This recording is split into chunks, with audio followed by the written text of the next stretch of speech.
Good evening traders investors Siyad Ilikkal എല്ലാ ദിവസവും വൈകിട്ടുള്ള post market റിപ്പോർട്ടിലേക്ക് കിടക്കാം. ഇന്ന് മാർക്കറ്റ് ഗംഭീര റിക്കവറി. ഇന്ന് ഡേ ലോയിൽ നിന്ന് 300 പോയിന്റ് ആണ് മാർക്കറ്റ് റാലി രേഖപ്പെടുത്തിയത്. മാർക്കറ്റ് ഇന്നലത്തെ ക്ലോസിംഗിൽ നിന്ന് റാലിയല്ല, ഡേ ലോയിൽ നിന്ന് ഗംഭീര റാലി. നിഫ്റ്റിയുടെ ചാർട്ട് കാണാം. ചാർട്ടിൽ കാണുന്നുണ്ട് നിഫ്റ്റി ഒരു ഗ്യാപ് ഡൗൺ, അതിനുശേഷം 23,323 ലോ ടെസ്റ്റ് ചെയ്തതിനു ശേഷം പിന്നെ മാർക്കറ്റ് റോക്കറ്റ് പോലെ പറന്നു 23,644 ക്ലോസ് നടത്തി.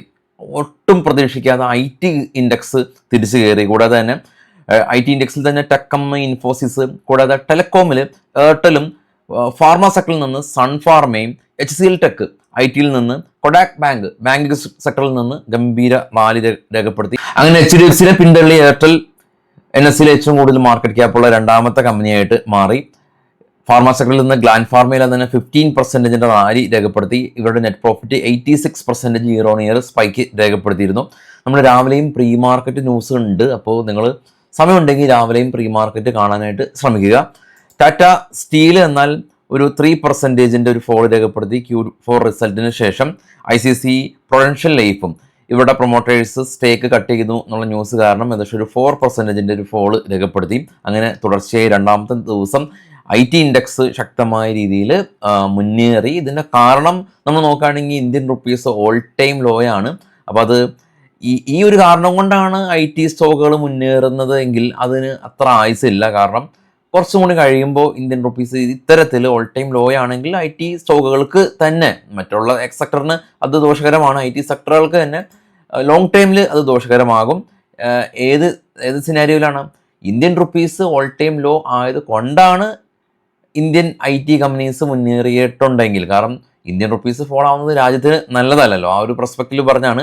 ഇനിയിപ്പോൾ വാറിൻ്റെ അപ്ഡേറ്റുകൾ നമുക്ക് നോക്കുകയാണെങ്കിൽ പ്രധാനപ്പെട്ട അപ്ഡേറ്റുകൾ: ഇസ്രായേൽ ലെബനനിൽ ഹിസ്ബുള്ള കേന്ദ്രത്തിൽ വ്യോമാക്രമണം നടത്തിയിട്ടുണ്ട്. ഈ നടപടി, ഈ ഒരു എയർ അറ്റാക്ക് വളരെയധികം ശക്തിപ്പെടുത്തിയിട്ടുണ്ട്. സൗദി അറേബ്യയിലെ അതിർത്തിയിലേക്ക് ഇറാഖ് ഭാഗത്തു നിന്ന് എത്തിയ 3 ഡ്രോണുകൾ സൗദി സൈന്യം വെടിവെച്ചിട്ടതായിട്ട് പറഞ്ഞു.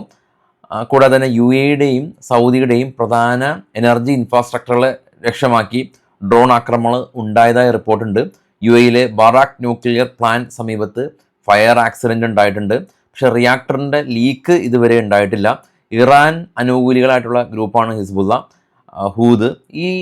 ഇവരാണ് ഗൾഫ് മേഖലയിൽ ആക്രമണം നടത്തുന്നതെന്ന് അമേരിക്കയും ഗൾഫ് രാജ്യങ്ങളും വീണ്ടും ആരോപിക്കുന്നുണ്ട്. ഇതിനിടെ സൗദിയും UAEയും രഹസ്യമായി ഇറാൻ അനുകൂല മിലിഷ്യ കേന്ദ്രങ്ങൾക്കെതിരെ തിരിച്ചടി നടത്തിയതായിട്ടും പറയപ്പെടുന്നുണ്ട്. ഇതെല്ലാം തന്നെ അൺകൺഫേംഡ് ന്യൂസുകളാണ് കേട്ടോ.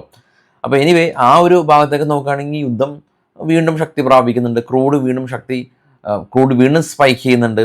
പക്ഷേ ഇന്ത്യ ഫോറിൻ മിനിസ്ട്രിയും ഒമാനും ഒക്കെ ആയിട്ട് സംസാരിച്ച്, ഇറാനൊക്കെ ആയിട്ട് സംസാരിച്ച് ഈ ഹോർമുസ് ക്രോസിംഗ് മെക്കാനിസം, അതായത് സൗഹൃദമായിട്ടുള്ള രാജ്യങ്ങൾക്ക് ഇറാൻ ഹോർമസിലൂടെയുള്ള യാത്ര അനുവദിച്ചേക്കാം എന്നുള്ള ന്യൂസുകളൊക്കെ ഉണ്ടായിരുന്നല്ലോ. അപ്പോൾ അതിനുവേണ്ടി ഗവൺമെൻറ് ശ്രമിക്കുന്നുണ്ടെന്നുള്ള ന്യൂസ് ഉണ്ട്. ഇതിനിടെ LPG പ്രശ്നം വളരെയധികം രൂക്ഷമാണ്. ഞാൻ കഴിഞ്ഞ ദിവസം ഐഡൻറ്റിഫൈ ചെയ്ത ഒരു കാര്യമാണ്. അപ്പോൾ നിങ്ങൾ ഐഡൻറ്റിഫൈ ചെയ്തിട്ടുണ്ടെങ്കിൽ റിപ്പോർട്ട് ചെയ്യാം. ഈ ദോശ മേക്ക് ചെയ്യുന്ന കടകൾ ഉണ്ടല്ലോ, അപ്പോൾ അത്തരം വളരെ ബ്രാൻഡഡ് ആയിട്ടുള്ള ദോശകൾ കൊടുക്കുന്ന ഹൈവേകളിലുള്ള എല്ലാ ഷോപ്പുകളും അടച്ചിട്ടുണ്ട്. കാരണം ദോശക്കൊക്കെ കൺസിസ്റ്റൻ്റ് ആയിട്ട് LPG വേണമല്ലോ. അപ്പോൾ അത്തരം ഷോപ്പുകൾ, വെജിറ്റേറിയൻ ദോശ ഷോപ്പുകളെല്ലാം തന്നെ ഞാൻ കഴിഞ്ഞ ദിവസം കോഴിക്കോട് പോയി. ഇപ്പോൾ നമ്മുടെ പുതിയ ക്ലാസ് കോഴിക്കോട് ആരംഭിക്കുകയാണല്ലോ, അപ്പോൾ കോഴിക്കോട് പോയിക്കൊണ്ടിരിക്കുന്നുണ്ട്. അപ്പോൾ കണ്ട ഒരു കാര്യമാണ്, ദോശ ഷോപ്പുകൾക്ക് LPG സിലിണ്ടർ കൂടുതലായിട്ട് വേണം. കാരണം എന്നാണ് എൻ്റെ ഒരു കണ്ടുപിടുത്തം. അത് തെറ്റാണെങ്കിൽ നിങ്ങൾ കമൻറ്റ് ചെയ്യുക. കാരണം എനിക്ക് തോന്നുന്നു ദോശക്കൊക്കെ കൺസിസ്റ്റൻ്റ് ആയിട്ട് LPG വേണം. മറ്റുള്ള ഷോപ്പുകൾക്കൊക്കെ ഫുഡ് കുക്ക് ചെയ്തതിന് ശേഷം LPGയുടെ ആവശ്യകത വളരെ കൂടുതൽ വേണ്ട എന്നുള്ളതാണ് ഞാൻ ചിന്തിച്ചത്. നിങ്ങൾ കമൻറ്റ് ചെയ്യുക എന്താണ് ഈ ദോശ ഷോപ്പുകൾ മാത്രം സ്റ്റോപ്പ് ചെയ്യുന്നത് എന്നുള്ളത്. കാരണം കോഴിക്കോട് പോകിയ സമയത്ത് ഞാൻ പൊതുവേ പ്രിഫർ ചെയ്യുന്നത് ഈ മസാല ദോശ പോലെയുള്ള ഫുഡാണ് പുറത്ത് പോകുമ്പോൾ. അപ്പോൾ ആ ഷോപ്പുകളിൽ വലിയ തോതിൽ ക്ലോസ് ചെയ്തിട്ടുണ്ട്. കൂടാതെ തന്നെ കോഴിക്കോടും കൊച്ചിയിലും ഈ മാസം അവസാനം ക്ലാസ് ഉണ്ട് കേട്ടോ, ഓഫ്ലൈൻ ക്ലാസ്. അതും നിങ്ങൾക്ക് ബുക്ക് ചെയ്യാം. ഇനി നമുക്ക് ഗ്ലോബൽ മാർക്കറ്റൊക്കെ ഒന്ന് കണ്ടുവരാം. ഗ്ലോബൽ മാർക്കറ്റിൽ ഏറ്റവും ടോപ്പിൽ ഗോൾഡ് 4538, സിൽവർ 76, ബിറ്റ്കോയിൻ 76,000 ഫോളായി. ബ്രൻഡ് ഓയിൽ കാണാം 110, നാച്ചുറൽ ഗ്യാസ് സ്പൈക്ക് ചെയ്തു, 3.05. ഡോ ഫ്യൂച്ചർ ഇടിവിലാണ്, നാസ്ഡാക്ക് ഫ്യൂച്ചർ ഇടിവിലാണ്. ഏഷ്യൻ മാർക്കറ്റുകൾ മിക്സ്ഡ് പെർഫോമൻസ് ആണ്. ഇപ്പോഴത്തെ ഏറ്റവും താഴെ ട്രേഡ് ചെയ്യുന്ന യൂറോപ്യൻ മാർക്കറ്റും മിക്സ്ഡ് പെർഫോമൻസ് ആണ്. അപ്പോൾ പൊതുവേ നോക്കുകയാണെങ്കിൽ ഏഷ്യൻ മാർക്കറ്റും ഇപ്പോൾ ട്രേഡ് ചെയ്യുന്ന യൂറോപ്യൻ മാർക്കറ്റും മിക്സ്ഡ് പെർഫോമൻസ് ആണ്. യൂറോപ്യൻ മാർക്കറ്റും മിക്സ്ഡ് പെർഫോമൻസ് ആണ്, യെസ്. പക്ഷേ US മാർക്കറ്റ് നെഗറ്റീവ് ആയത് കാണാനായിട്ട് സാധിക്കുന്നുണ്ട്.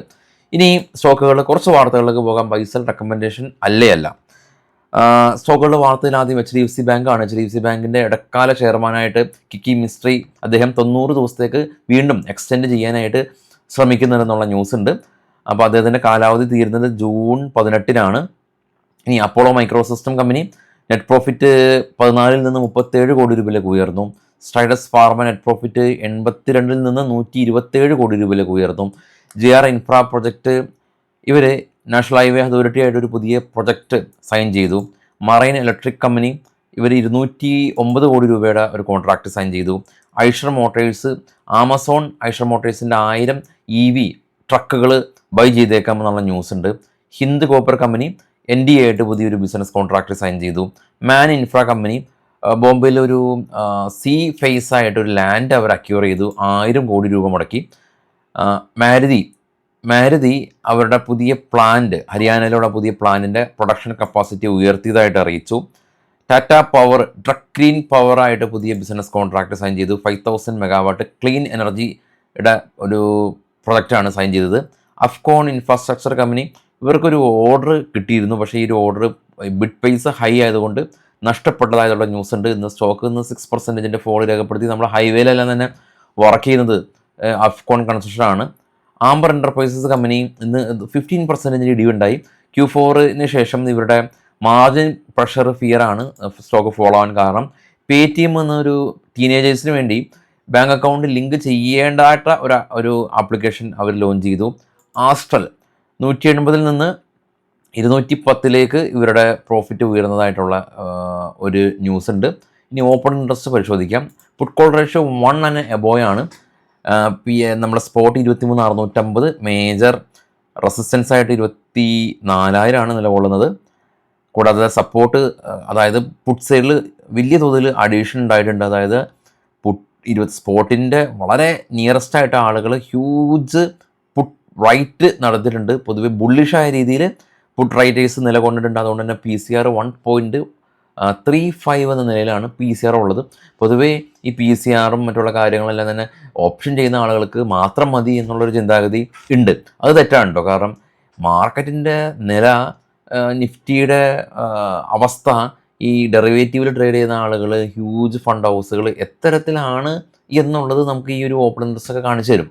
ഓപ്പൺ ഇൻട്രസ്റ്റും മറ്റേ OI അനാലിസിസും മറ്റുള്ള കാര്യങ്ങളെല്ലാം തന്നെ മാക്സ് പെയിനും അല്ലെങ്കിൽ അങ്ങനെയുള്ള ഈ FISൻ്റെ ഇൻഡെക്സ് ഫ്യൂച്ചറിലുള്ള അവരുടെ ആക്ടിവിറ്റീസ് സെപ്പറേറ്റ് കാണാൻ സാധിക്കും. അതായത് FISൻ്റെ നമ്മുടെ ഈ വൈകിട്ട് എല്ലാ ദിവസവും നമ്മളുടെ ഹുസൈൻ അങ്ങനെ ഒരുപാട് സുഹൃത്തുക്കൾ FIDA ഡേറ്റ അവർ ഇടാറുണ്ടല്ലോ കമൻറ്റിൽ, നിങ്ങൾ കണ്ടിട്ടുണ്ടാവും അല്ലേ. അപ്പോൾ അവരുടെ ആ ഡേറ്റയിൽ ക്യാഷ് മാർക്കറ്റിലുള്ള FISൻ്റെ ആക്ടിവിറ്റീസാണ്. ഡെറിവേറ്റീവിൽ ഇല്ലല്ലോ. ഡെറിവേറ്റീവിൽ നമ്മൾ സെപ്പറേറ്റ് കാണാനായിട്ട് സാധിക്കും. അത് ഇൻഡെക്സിലും കാണാൻ സാധിക്കും, സ്റ്റോക്കിലും കാണാൻ സാധിക്കും. അങ്ങനെയാണ് സ്റ്റോക്കിൽ ലോങ് ബിൽഡപ്പ് ആണോ, ഷോർട്ട് ബിൽഡപ്പ് ആണോ, ലോങ് അൺവൈൻഡിങ് ആണോ എന്നുള്ള കാര്യങ്ങളൊക്കെ നമ്മൾ മനസ്സിലാക്കുന്നത്. അപ്പോൾ അത്തരത്തിലുള്ള ഡേറ്റ നമുക്ക് NSE കിട്ടും.